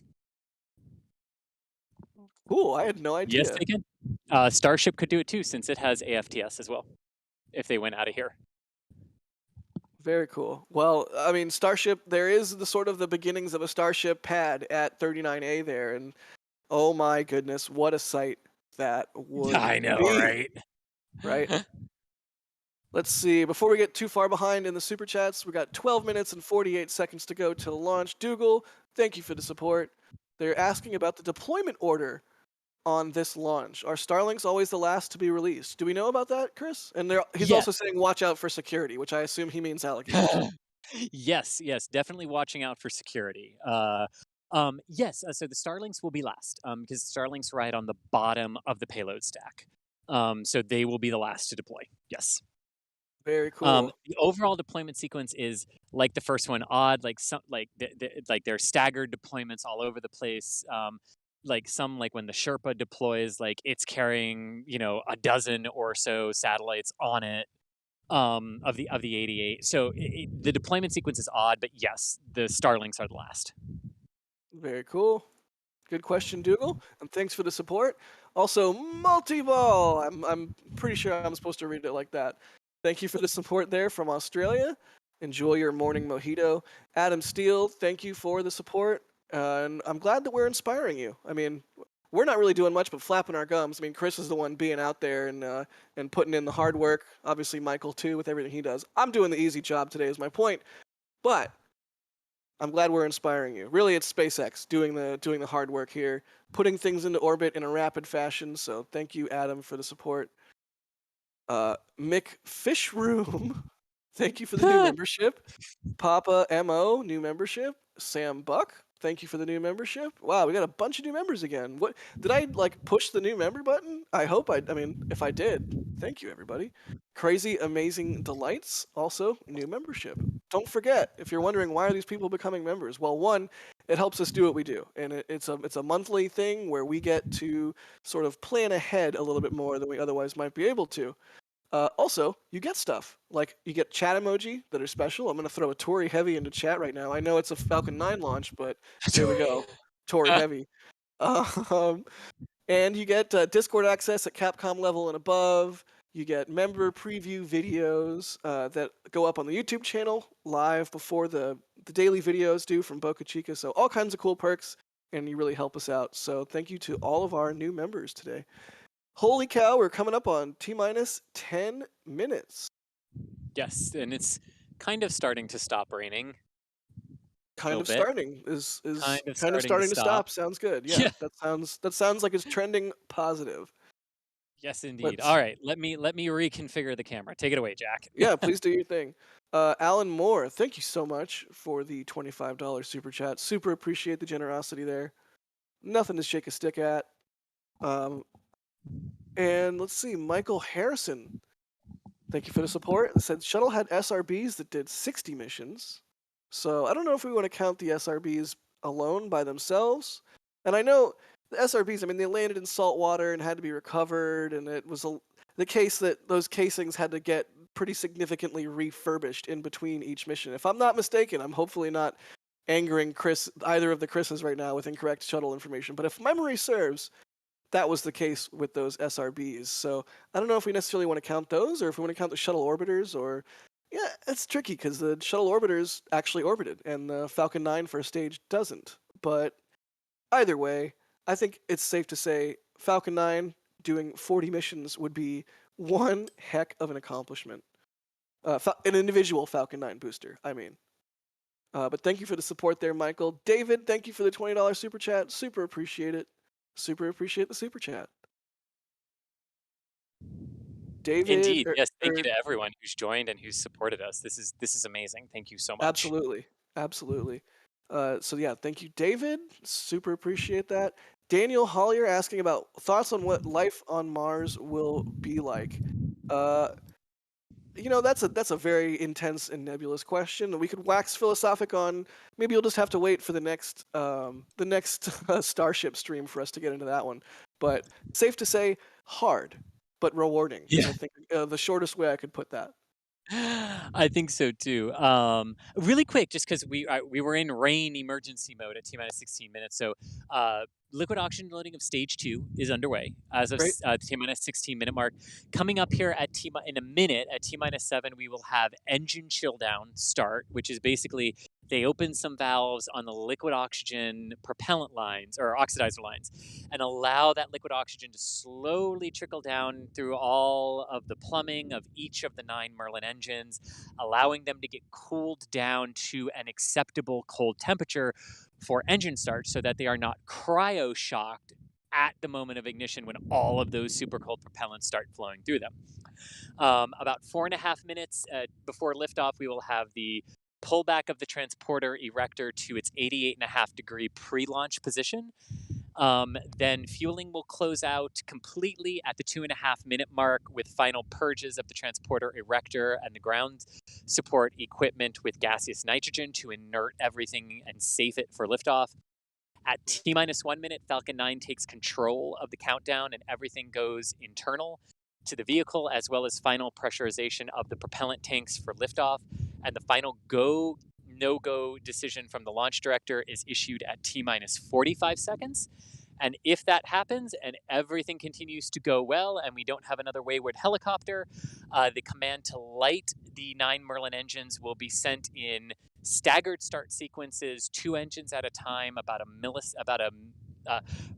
millisecond between them. And all 9 will come up, and then we will have liftoff at T0. So that is what we can expect for the remainder of our countdown today. A final check of the radar shows there are still scattered showers in the area. I'm not sure exactly what the corridor is that they need to be clear of, but there is scattered precipitation all over the area, so we're going to see what happens here. Visually, looks like they have found the hole in the needle to thread it through. But we will see. But looks like they found it. And also on Fleet Cam, you see those lower clouds coming over. Gosh, I love Fleet Cam. If you guys don't know, Fleet Cam is a 24/7 live camera that we have there in Port Canaveral. You can pop over to that after this launch stream ends if you feel like hanging out still. There's still a chat. It's still a live stream. It's just a camera right there in Port Canaveral that is able to watch not only launches, but mostly Falcon 9 recovery operations, which is super cool. Let's see. Coming up on 5 minutes, just over 5 minutes till launch. And Jack, you are still good to do the same thing we did yesterday, right? Since as a camera operator, I'm by myself. Stephen Marr is here for us for photography. But yeah, from T-1 minute until the booster lands, you're good for commentary, right? Absolutely. I'll mostly shut up so that we Perfect. can hear the cool sounds of the launch, but I will say, like, liftoff and try and be super excited, because I am excited, because things are going into space. Let's see. Really quickly, let's do a couple more questions, unless you need time to get set up there. Nope, we're good. Yep. Cool. We got a question from Tyler asking, could Falcon 9 land if grid fin or grid fins failed? I think we've seen that happen before, right? And it did not go well. Well, it didn't land on the landing pad, but it landed. Yeah, the CRS-16 mission in December 5th, 1 year. I don't quite remember, 17, I think. Had a hydraulic grid fin lockup during the entry burn. So it was wildly off course and could not really control itself after the entry burn ended, but before the landing burn began. So when the center engine lit for the landing burn, it did exactly what it was supposed to do and diverted outward into the Atlantic. But somehow when the legs deployed, somehow it managed to get itself under control, landed perfectly in the water, tipped over in one piece, and they had to put water wings, like swimmy wings, on it and haul it back into port. And another one, a Block 4, in January of 1 year, they were just testing water landings because they were on their second flight, and the Block 4s could only fly 2 times. So they were just ditching them into the ocean, but practicing landing. And it landed successfully in the water and tipped over, and they had to send a boat out there. They had to send a plane out there to basically do a strafing run at it and sink it. Yeah, that story always cracks me up. Sink the Booster is a fun game to play. Sink of the booster, yeah. Let's see. 3 minutes to launch here. We're getting really close. Hopefully the weather cooperates. So this Transporter 2 mission can launch on a Falcon 9 from Slick 40, Cape Canaveral Space Force Station. I do that. I like to repeat the thing over and over again because people might be watching that just joined, and it's sort of, hearing the big time NASA announcers. That's kind of what they do too, right? I'm just trying to do a good job. You're doing a great job, Jack. You're doing a fantastic job. Great. All right, I see and there's some of our venting, right? So propellant closeouts are underway, and they are purging the transporter erector, all of the propellant lines, purging the propellant lines on the ground as well, making sure everything is inerted with gaseous nitrogen so that nothing accidentally ignites on the ground at liftoff. Yep, that would not be great. And you look at that large amount of condensation at the base of the vehicle right now. Oh, yeah. The LOX cloud, yes. It just looks like an animal ready to pounce. It's ready to go, folks. We are 2 minutes to launch, and Falcon 9 appears in prime position to launch 88 satellites into space. Yep, Indeed, 88. 85 customer satellites and 3 Starlink satellites using the polar corridor. This will be the third launch, taking advantage of that polar corridor there that is so meanly robbing our polar launches from Vandenberg Space Force Base now. I'm still not used to that. But yeah, polar corridor launch, Transporter 2, return to launch site landing. We'll get rid of that overlay there, and as we get closer and closer, Chris, you are good to get your camera ready to go if you have not already, although I suspect you have. I will reconfigure it for the final time right now. Yes. Excellent. See you on the other side. See you on the other side. Have a great launch. All right, here we go. 1 minute, 15 seconds, and counting. You can hear that ambient audio. I promise I will be quiet for launch, and you can hear the awesome sound of Falcon 9 just tearing the atmosphere asunder as it ascends into space. 54 seconds to go. My heart rate is elevated. I hope you're all excited. Oh, my heart rate's elevated.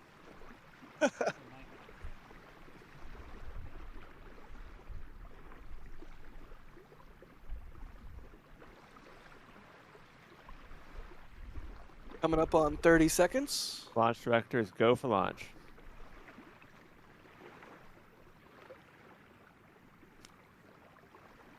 All right, looks like Chris has done the rocket blessing there with the camera and got it all ready to go so that he can track Falcon 9 as it ascends. And here we go, T-minus 10 in just a moment. Right now, actually.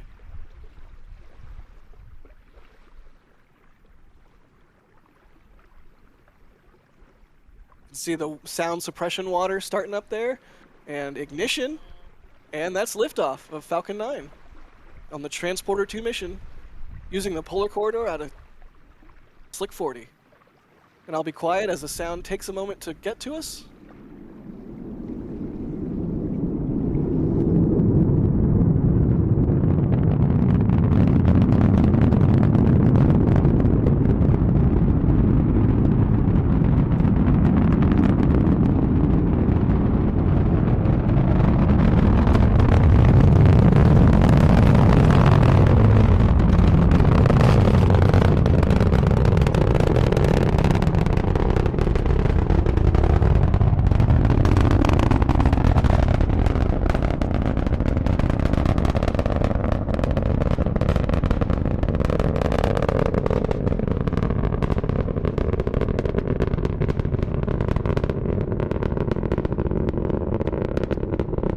Vehicle just went supersonic.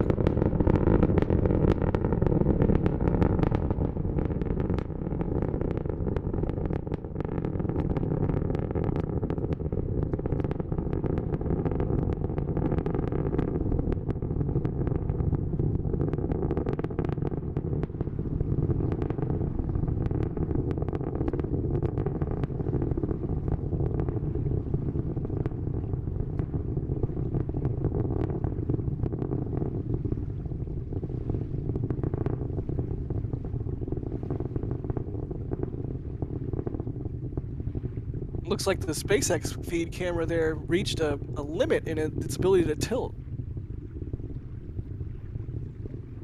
What an amazing audio experience. Makes me so glad I'm wearing good headphones. And here you can see Falcon 9's exhaust plume beginning to expand as it reaches thinner and thinner atmosphere as it powers the second stage and payload into orbit. What an amazing, amazing audio.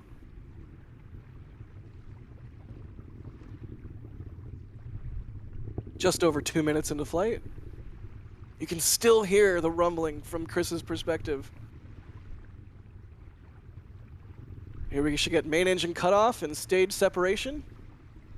And then that first stage will head back to where Chris is at. There we go. Second stage is away. Looks like a good engine start on the second stage.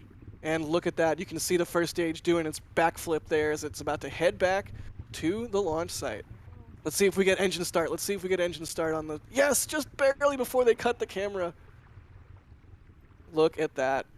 First stage now burning its engines in an attempt to... Well, not an attempt. It's just what it's doing. It's getting rid of its velocity and heading back to the launch site, while the second stage there on the right powers its way into orbit.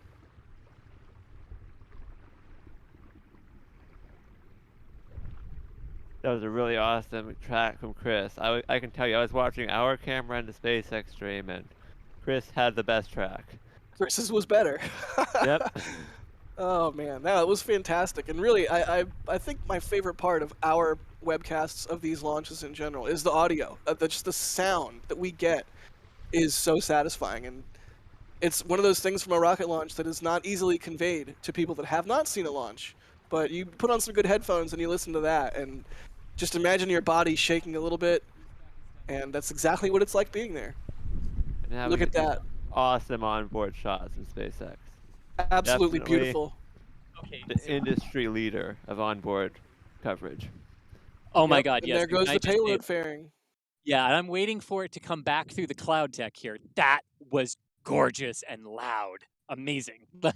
Yeah, great work, Chris. That was phenomenal. And we're currently looking at the SpaceX stream here of the Falcon 9 using its cold gas thrusters to orient itself, and the grid fins are out, and it is cooking right back towards you, Chris. So just hang in there, and hopefully we get your lens on it as soon as it pops through the clouds for you. Oh, I've got the camera trained on the place. I think it's coming down through, so we'll see.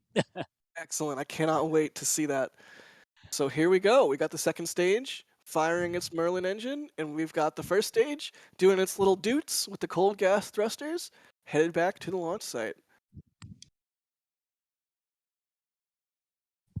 Yeah, Chris, how was the audio for that for you compared to other launches? Oh, it was really loud. The high humidity and the fact that it basically didn't go away from us but went over us. Oh yeah, like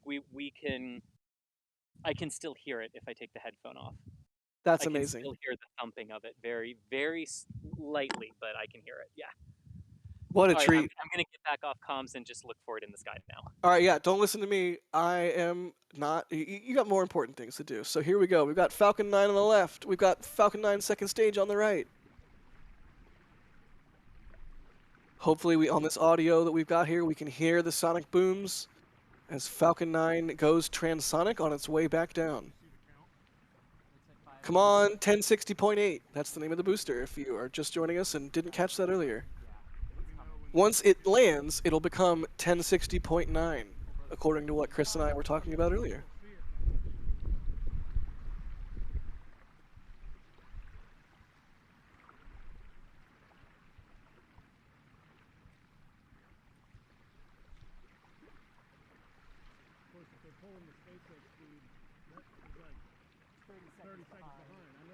You can see those cold gas thrusters continuing to orient the vehicle. It looks like it's basically in the attitude that it wants to be in, though. I really hope we get this view consistent throughout the whole descent. Just seeing it go through the clouds, oh man. Sometimes the clouds will be like split by the grid fins. It's absolutely beautiful. So let's see what we're in for here as Falcon 9 gets closer and closer to the landing site. You can see it's about 70 kilometers in altitude right now. And the entry burn has started, Chris. But does not look like Chris has visuals on it yet due to the clouds. That makes sense.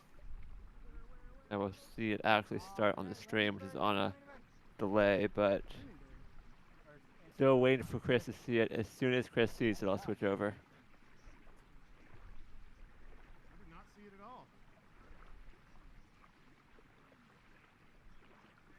Sounds like they might be having trouble seeing it, which tracks. And Chris, check to focus if you can hear me, please. Entry burn is There you go. complete. Falcon 9 continues It's to out of descend. focus again, Chris, sorry. It looks like it's in a cloud right now. Yeah. Oh, there it is.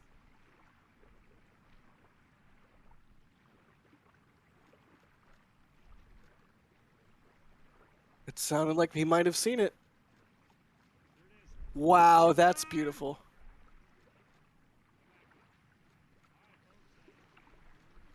Look at that.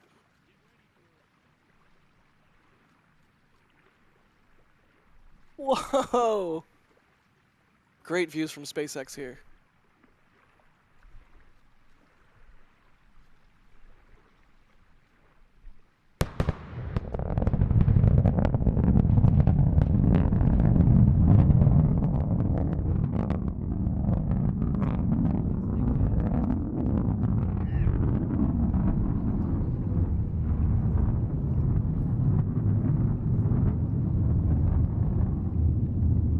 Wow. Wow, wow, wow, wow, wow, wow, wow. Oh my god, wow, wow, wow. That was incredible. I think that might have been the best SpaceX footage I've ever seen of a landing right there. Yeah, that was astounding, and good shot from you as well, Chris. I mean, what? Oh, I'm just so glad. make it look easy. God. Man, I got it to focus at like the last minute. It was so hard with the white clouds and the white rocket, but man, I'm glad it focused at the final moment.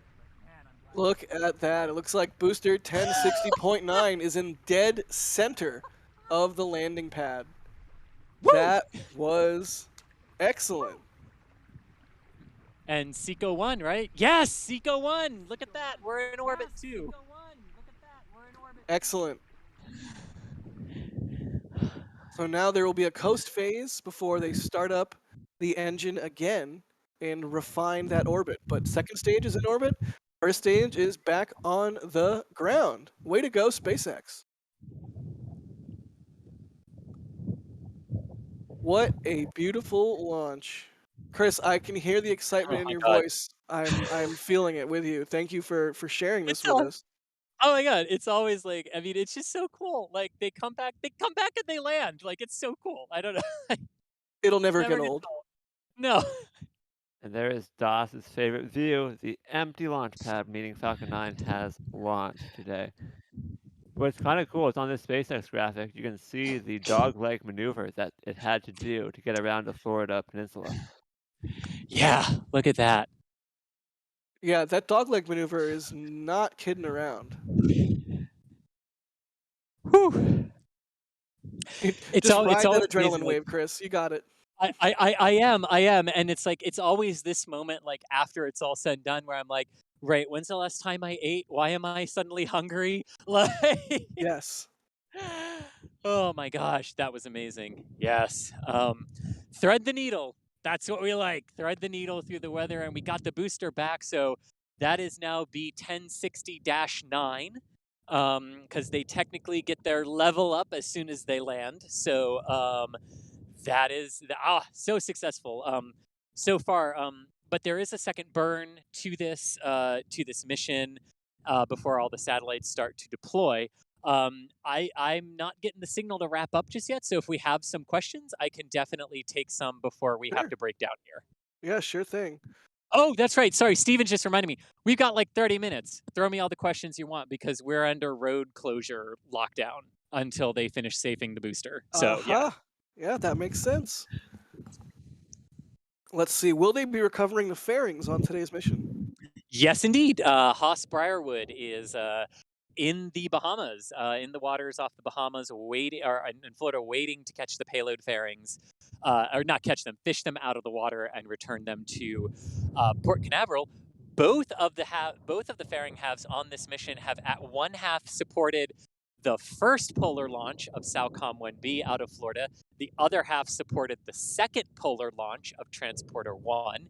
And both halves also flew on two independent Starlink missions. So both payload fairing halves had flown twice before, third flight today, and second time for both of them making a polar launch.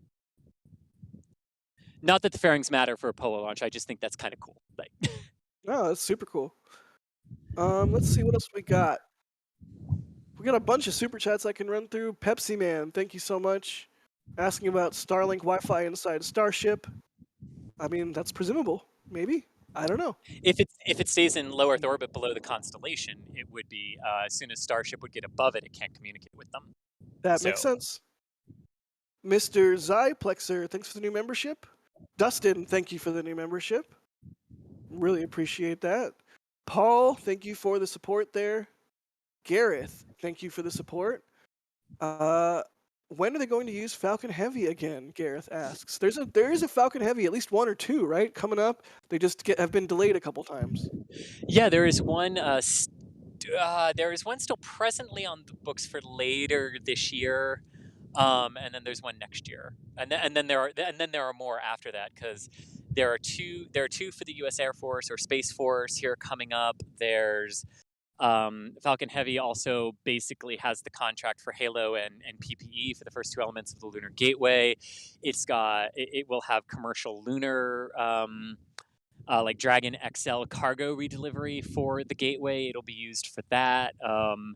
It will almost certainly be the vehicle that launches the Europa Clipper mission to Jupiter, even though that vehicle hasn't officially been chosen yet. Falcon Heavy is basically the only option left since it was unshackled rightly from SLS.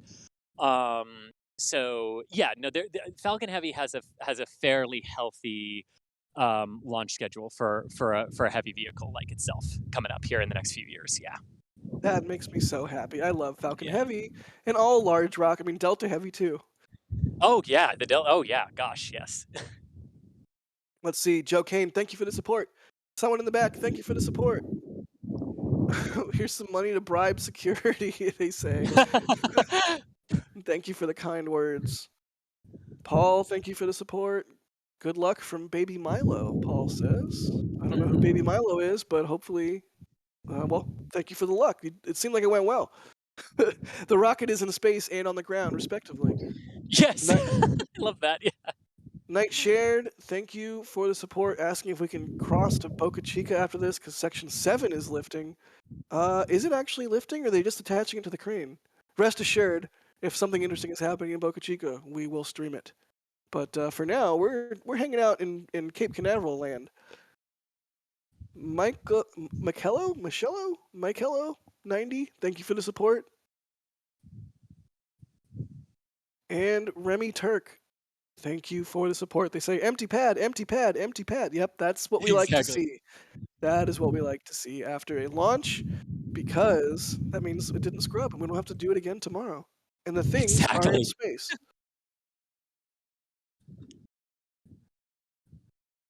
Let's see, what else do we have here? A bunch of good questions.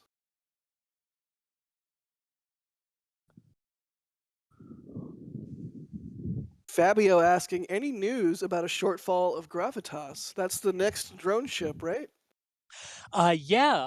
One of the a tug went to get it, to bring it here. That was the last I personally saw of it. This is moments when I wish Julia was on the stream with us, or Gavin. But yeah, we are awaiting a shortfall of gravitas. We do expect it to be towed from Louisiana here within the coming weeks. Like I said, a tug did go to get it, so we are expecting it here momentarily. Very cool. That's going to be exciting to see. Anything new that we get, shortfall of gravitas, how's it going to look? Is it going to look different than the current drone ships? What sort of modifications might it have had? Just exciting to see how that's going to look. And you can see which drone ship is that is currently to the left of that big cargo ship. That would be Just to Read the Instructions, which is the only East Coast drone ship we currently have until a shortfall of gravitas is completed and delivered. We sent the East Coast sent its original drone ship, Of Course I Still Love You, through the Panama Canal, and it is currently traversing up the western coast of Mexico and Baja California, and will eventually arrive soon in the port of Los Angeles, where it will then be put back together, have its wings put back on, and everything in order to support all of the upcoming Starlink missions that will be launching out of Vandenberg, because those are way too heavy from a mass perspective to perform a return to launch site landing at Landing Zone 4, which is the landing pad on the west coast at Space Launch Complex 4 at Vandenberg. Yes, indeed. I mean, I'm so excited to get our drone ship, for the West Coast. We need it. We need one. Come on, we're gonna do recoveries. We're gonna do the whole 9 yards once we start blasting Starlinks off from here. So, drone ship, please. I think it's already through the Panama Canal, and so we should be getting. Of Course, I Still Love You pretty soon here. It is. It's in the Pacific now. Yeah. Not sure if we have a estimated arrival date yet, but definitely soon for that arrival. I'll be out there for that. Very exciting. Oh, heck yes. Robert, thank you for the new membership. Velcron, thank you for the support there. Bill, thank you for the support. Cookie and Coffee Fund, as usual. And asking how much trouble that chopper pilot is in. I would say significant. Yes, significant. Thank you for the support there, buddy. And Vlecron, thank you again for the support, asking about being able to hear the boom from Northport. Well, the boom already happened, but I don't know. Chris, do you know where Northport is? I mean, if you're Unless you're referring to the north part of Port Canaveral, like the North Yeah. Docks, Yeah. I don't, and you would have. Yeah, I'm sorry if that's. Yeah, I'm not familiar with that particular location. But yeah, you would have already heard them basically by now. Yeah. Let's see. Well, here's Fireworking in chat saying, I heard the sonic boom from where I am, which is like 40 miles away, that's Oh super yeah. cool. Oh yeah. Yeah. On good days, like usually with landings, even southern landings like this, Daytona can hear them clearly. Orlando can hear them clearly. Yeah. I mean, they propagate pretty far. Very cool. Daily random Oh, jokes. Oh, go okay. for it. I am going. Okay. I need to break down because they just announced that all the road closures have been rescinded, and that's what we were told to listen to, or to listen for our cue, to wrap it up. So I am going to have to go on my end, but I will throw it to you, Jack, for you and Michael for the remainder of our coverage. Cool deal. Oh, look at that. And you can see rain on Fleet Cam right now. So, Chris, you get packed up. Thank you for the excellent track today on both launch and landing. And thank you for all that you do for NASA Spaceflight as assistant managing editor. I mean, those articles that we put out are super informative. So if you guys didn't know, we're not just a YouTube channel, we're also a news site. And we do comprehensive articles on all these things, including today's launch. So thank you, Chris, for your part in all of that. Michael, what do you say we watch that landing again? Can we do that? Is that a thing we can do? To be clear, this is a replay, but let's go back to the replay of this landing, which is absolutely incredible, and watch it play out. Let's. It comes through the clouds. You can see this sort of wispy atmosphere going through the grid fins a little bit there. It looks so cool. And just That look is at just that. ridiculous. Look how it moves. What a view. Immediately reorients itself once the engine ignites.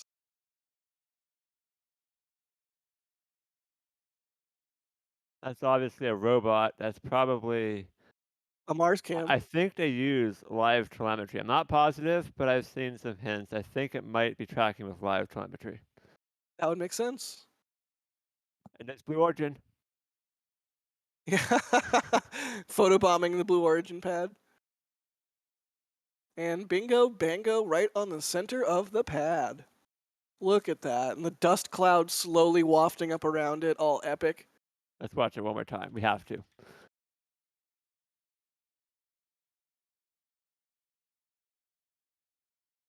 The clouds, I love the coming through the clouds perspective. It gives you a good idea of how fast it's falling when you see the brief clouds flying by. And watch how the vehicle moves as the engines ignite here.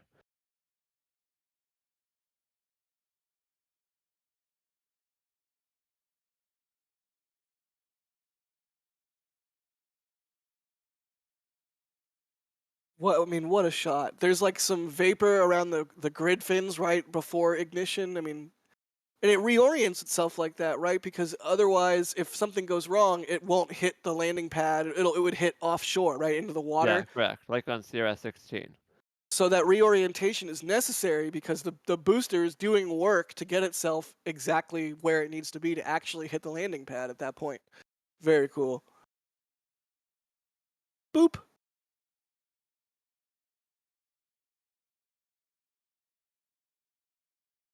Airliner-like reusability. It's coming. It's almost here. It's super cool. Man, I'm glad this weather did not hamper launch. It's Yeah, getting if you want worse, to know huh? how tight their window was, it was pretty tight. I mean, my goodness. They really nailed the threading of that needle. Well, Cindy Fitzsimmons, thank you for the support. Asking for a replay of the landing. Hopefully that satisfied you there. And thank you so much for the support there. And Kenny McLean, thank you for the support.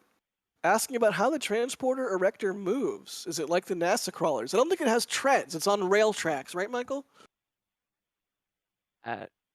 Yes, at 39A, it is on rail tracks.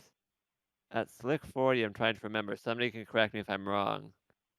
I think there are old tracks. I think it. No, I'm going to change my answer. I think they are on wheels at both the 40 and 39A. At Vandenberg, it is definitely on wheels. Or on wheels meaning not on rails. Got it. Alrighty. Well, that I think does us for super chats. Any final questions before we wrap up? It is a very long payload deployment sequence, so I think we might take a couple more final questions and then send you all over to the SpaceX stream to watch the payload deployment, which starts in about 40 minutes or so. Let's see. Do you see any questions there that pique your interest? I'm looking. Richard saying it looked like it bounced on landing. It did kind of look like that. Sometimes they null out the velocity just right, and it just kind of does a little boop right as it lands. One thing we should say, a lot of people are asking about it. The orbital launch tower section 7 has been hooked up to the crane at Boca Chica, and we expect that lift to happen sometime tomorrow. So we will be up bright and early to make sure if that happens tomorrow. We will stream it. The previous section 6 lift kind of was all hooked up for about 48 hours and was holding due to winds. And then very early on Saturday morning, they did the lift without much warning, or on Sunday morning. So we're going to try not to get caught out this time, and we do hope to bring that lift to you live as early as tomorrow morning. Righto. And before I forget, I was told to mention that it is Asteroid Day, and B621 is doing asteroid stuff on Twitch. So head over to Twitch for asteroid stuff, if I'm interpreting that message correctly. That's the message coming from DOS. So when DOS says something good is happening on Twitch, take his word for it, because he is very involved with that community. Yes, good point. All right, well, let's see a couple more questions.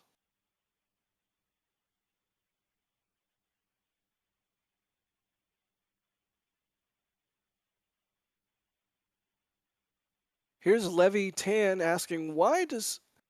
Oh, did I lose it? No, here we go. Why do SpaceX wait to launch Polar Starlink 1 at Vandenberg and Slick 4? Could they not have launched Polar Starlink 1 before Transporter 2?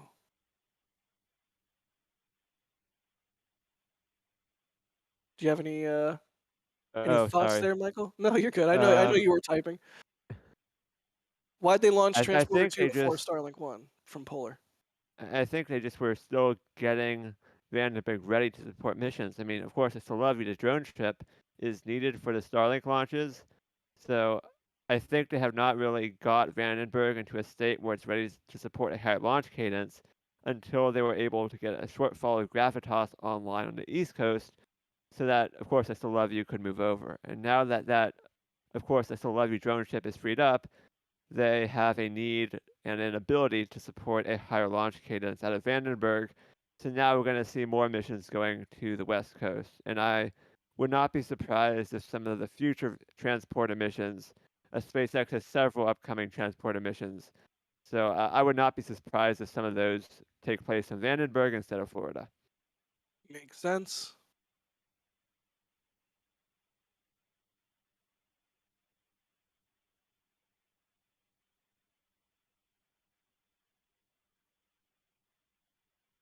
With that, I think we're pretty much good to wrap up, Jack, if you want to do an outro.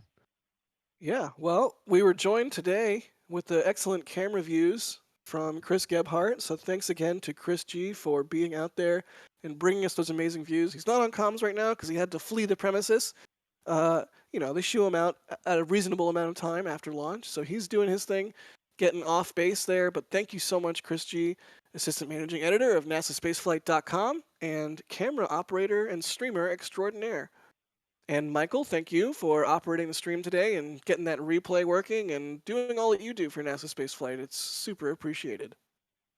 No problem. I hope that was a fairly smooth stream. I was very impressed by those camera views from SpaceX on the landing, and Chris G also had that great track on a set. So lots of very, very amazing launch views today, and I hope you all enjoyed that. It was a long wait. We had a scrub yesterday and then a couple of delays today, but I think that wait was more than worth it. Indeed, that was quite a beautiful launch. And I, of course, the person who I'm talking right now, am Jack Beyer. I apologize for the state of my voice on today's stream. Thanks for putting up with it. I am about to chug like 20 Fisherman's Friend lozenges. NASA Spaceflight, not sponsored by Fisherman's Friend. But yeah, I will rest my voice. You don't have to listen to it anymore. But don't forget, you can hop over to Fleet Cam if you so choose, and the party keeps going there. But for now, I think that is it for today for this stream.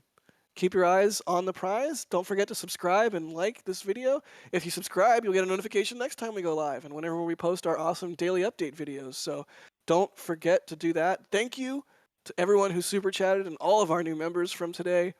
And keep your eyes on the skies and have a good day. Bye, everybody.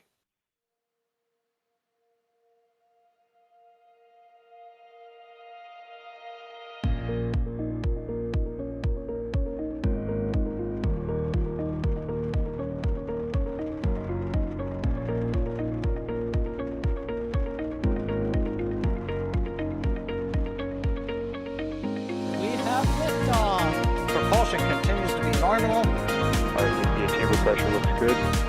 Doubling up. Roger, roll with Lennox. Water towers can fly! Tango Delta nominal. Flight down, SE off. Say again, SE off. Yikes. You bet. Concur. We don't need any more of these.